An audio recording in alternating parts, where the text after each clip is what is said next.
Be brave, be strong, be smart. Et je vous assure que la majorité des hauts postes sont des femmes à la commune de Bizerte. Déjà, on le voit au niveau de l'enseignement, au niveau de l'école d'architecture. Sur 10 étudiants, on a 8 filles. There are more and more initiatives that promoting the presence of women in STEM subjects.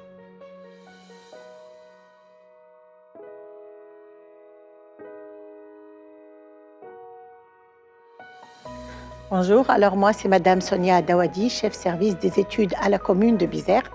J'ai une expérience de 30 ans à la commune. Alors les communes offrent de grandes opportunités pour la femme tunisienne, vu les défis auxquels sont engagées ces communes. Et il y a tellement de travail qu'il y a de la place pour tous. Et comme vous savez que le domaine technologique offre de l'emploi et un développement pour les femmes et pour les hommes.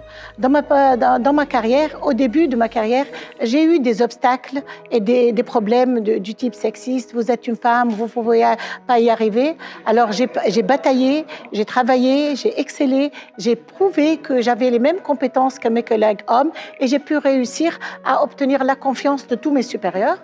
En plus, la commune de Bizerte est une commune qui n'est pas exclusive envers la femme. En effet, les hauts placés de la commune sont des femmes. Notre vice-présidente et actuellement présidente par intérim est une femme, notre secrétaire générale est une femme, notre directrice des travaux est une femme et je vous assure que la majorité des hauts postes sont des femmes à la commune de Bizerte.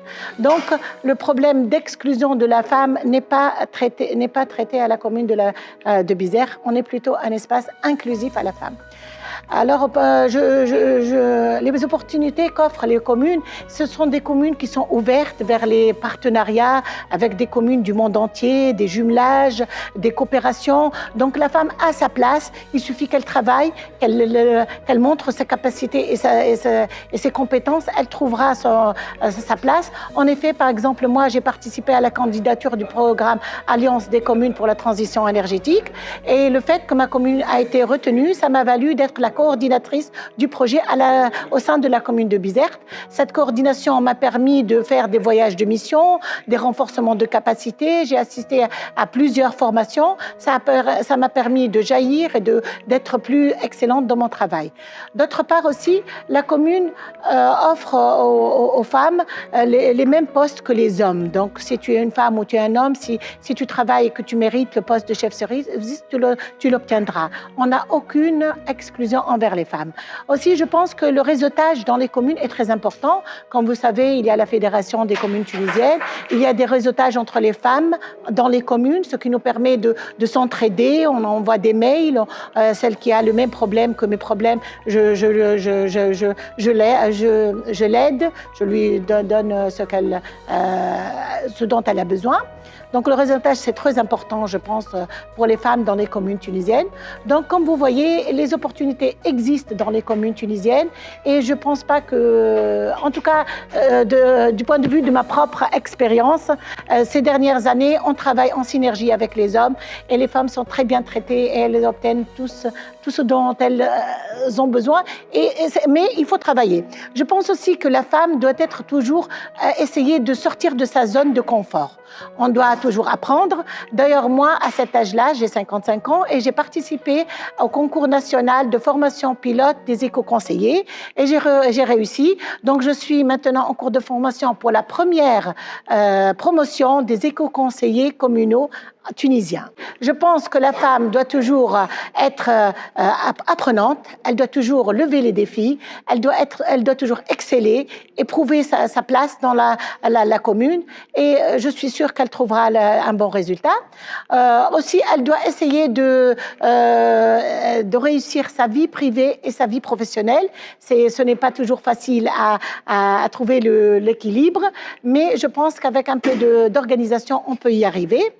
Les défis, la femme dans le domaine technologique a parfois des difficultés à s'imposer. Parfois, on lui dit, surtout par exemple, moi je suis dans le domaine du génie civil, donc on a des contacts avec des entrepreneurs, des catégories différentes sociales. Donc on a tendance à écouter des propos sexistes. Ah, tu n'es qu'une femme, ah, tu ne comprends pas, tu es une femme.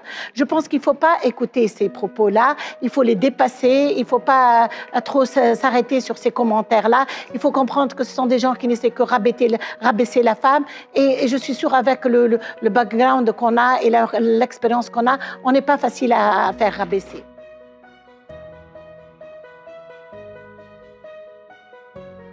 Imelda Landolsi, architecte et urbaniste et chercheur, spécialiste dans les ambiances architecturales et urbaines.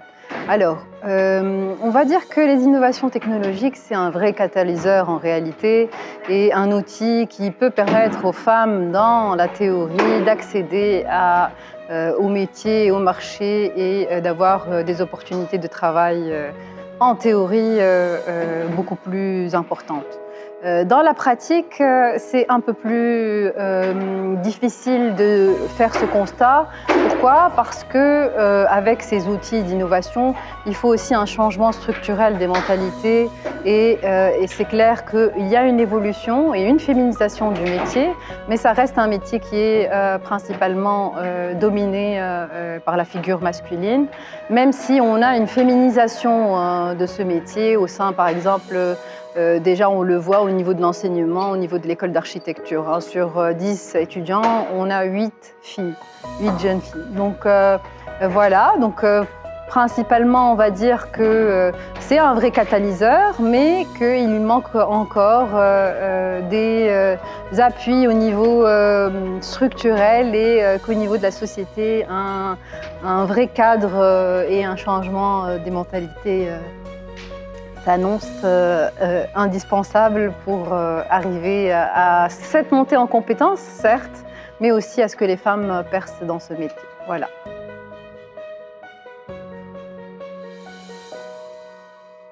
I'm Gia Ladangelo. I'm the project manager of ANEA, partner of the SICA project.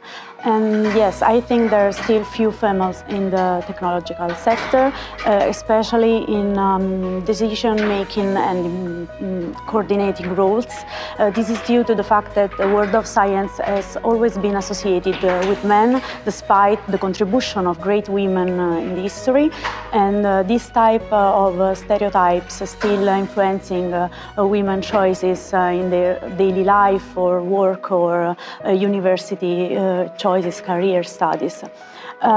Fortunately, something is changing. There are more and more initiatives that promoting the presence of women in STEM subject.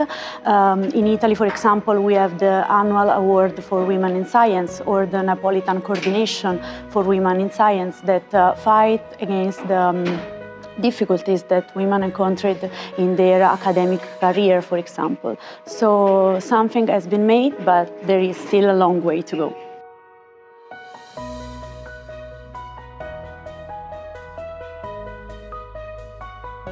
مرحبا، اسمي سورينا مرتضى، استشاري تقني في المركز اللبناني لحفظ الطاقة من لبنان. رداً على سؤالك، نصيحتي هي لكل النساء مش اللواتي يعملنا فقط في العالم الرقمي، إنه ما تخافي، ما تخلي أي عائق يمنعك من تحقيق أحلامك.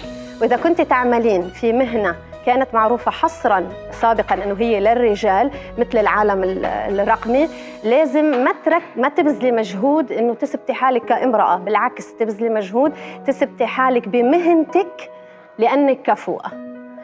المسج الأخير هي be brave, be strong, be smart. كوني شجاعة، كوني قوية وكوني ذكية.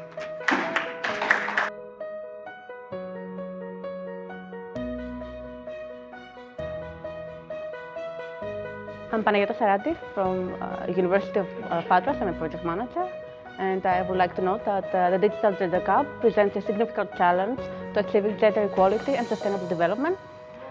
This gap widens economic and social inequalities by limiting women's access to technological tools and resources and preventing them to participate in discussions accessing critical information. So this can lead to lower income and fewer opportunities for women, especially in developing countries. By ensuring equal access to this technology and ensuring women's participation in digital economy, while also addressing the stereotypes that we are now facing, we can create a more inclusive and sustainable future for all of us.